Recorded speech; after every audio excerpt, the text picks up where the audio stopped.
మీ పెద్ద కొడుకు మా నాన్నని చంపిన హంతకుడు.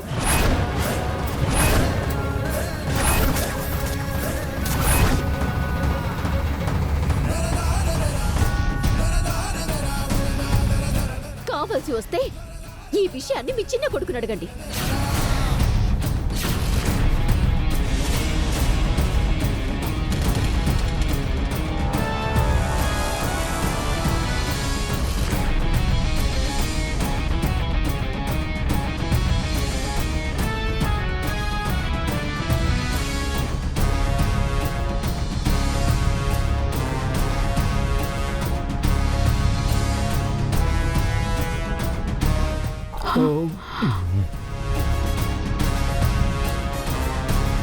నా కన్నయ్యనంత మాట అనొద్దు.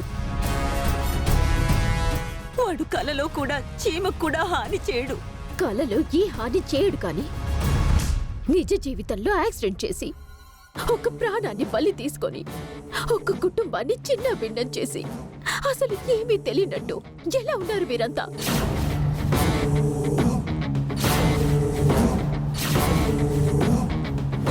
ఏంటమ్మా, మా బాలాగాడు మీ నాన్న చంపినట్టు మాకు ఇప్పుడే తెలుసు. వద్దు, మీ డ్రామాలు కట్టిపెట్టండి. మీ వల్ల మా జీవితాలు తారుమారయ్యాయి.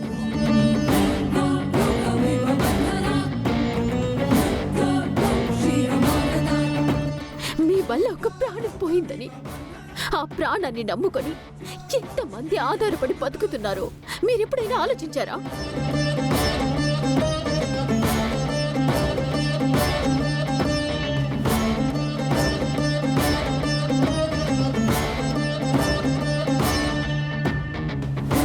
అసలు ఇన్ని సంవత్సరాలలో కనీసం మమ్మల్ని పరామర్శించడానికైనా వచ్చి మాట వరుసకైనా మాట్లాడుంటే మీరు మనుషులని, మీకు మానవత్వం ఉందని అనుకునేదాన్ని.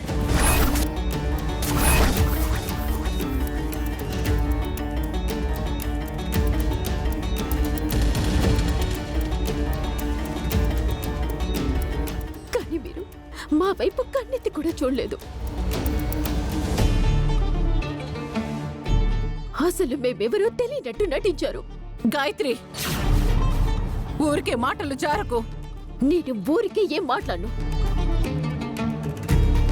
మీరు చేసిన దారుణం, మోసం తెలిసే మాట్లాడుతున్నాను. నా కన్నయ్యకి యాక్సిడెంట్ అయింది మాత్రమే మాకు తెలుసు. మిగతాదంతా మాకు తెలియదు.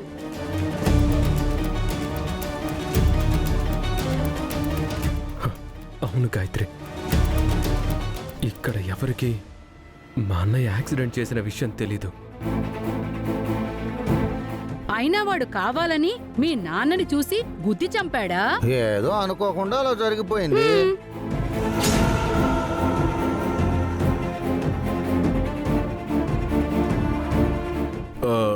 ఏదైనా కావాలని చేస్తేనే తప్పు, తెలియక జరిగితే అది పొరపాటు.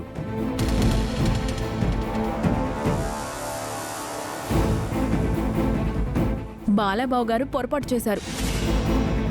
దానికి అంతలా గొంతు చించుకొని మాట్లాడటం ఎందుకు?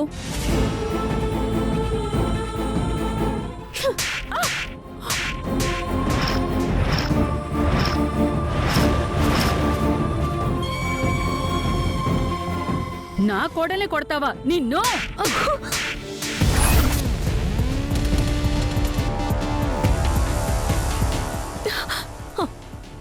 కడుపుతో ఉన్న నా చెల్లెల్లే కొడతావా?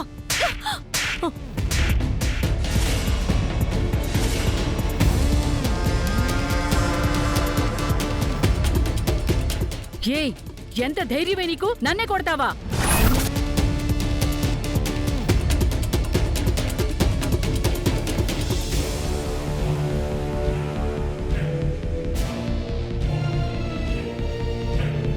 ఆగండి, ఆగండి.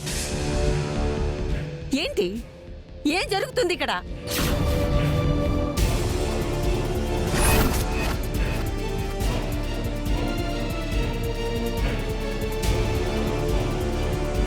ఇలాంటి లో క్లాస్ వాళ్ళని ఇందుకే పెళ్లి చేసుకోకూడదు. చేసుకుంటే ఇలాగే బిహేవ్ చేస్తారు. మాది లో క్లాస్ అయ్యుండొచ్చు, కానీ మీలాంటి చీప్ బుద్ధులు మాత్రం మాకు లేవు.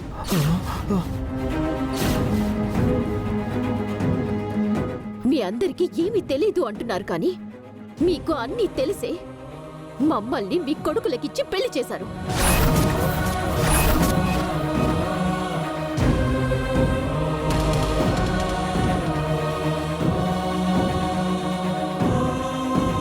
హో, ఇలా పెళ్లి చేసుకుంటే రేపటి రోజున మా నాన్నని చంపిన వాళ్ళు ఏ ఇంటి వాళ్ళు అని తెలిసినా ఎవ్వరూ ఏం మాట్లాడరు, ఏం చేసినా ఈ ఇంట్లోనే పడి ఉంటారని మీ అందరి ఆలోచన కదా.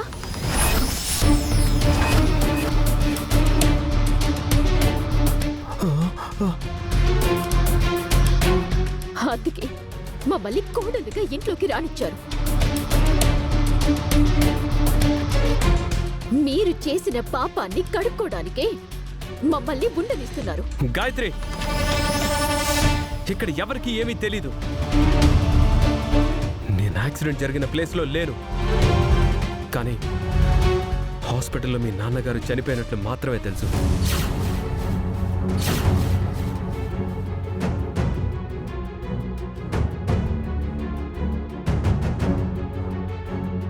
నీతో పెళ్ళైన తర్వాత, వదిన మెడలో అన్నయ్య తాళి కట్టిన తర్వాత నా ఒక్కడికే ఈ నిజం తెలిసింది.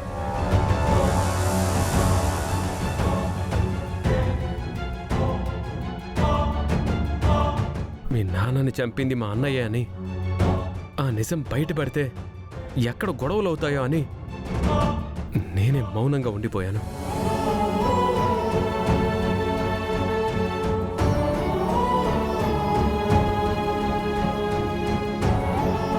అమ్మ గాయత్రి, నా కన్నయ్య మీ నాన్నని కావాలని చంపలేదమ్మా.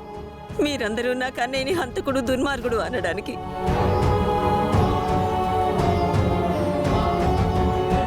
ఆ యాక్సిడెంట్ వలన మీరు నష్టపోయారు, మేము కాదంటం లేదు. కానీ ఆ యాక్సిడెంట్ వలన నా కన్నయ్య చిన్న పిల్లాళ్ళే అయిపోయాడు.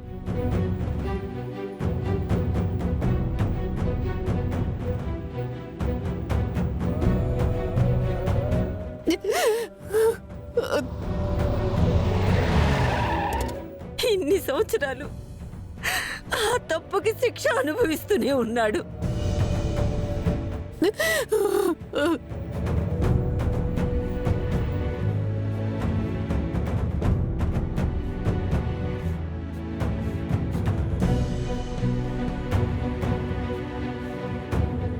అమ్మా,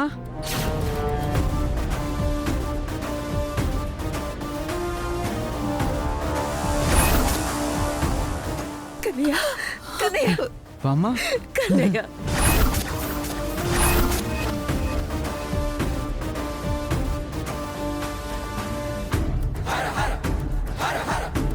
సారీ మేడం, ఇలాంటి మనస్తత్వం ఉన్న వాళ్ళని అరెస్ట్ చేయకూడదు, కానీ తెలియక అరెస్ట్ చేశాం. మమ్మల్ని క్షమించండి.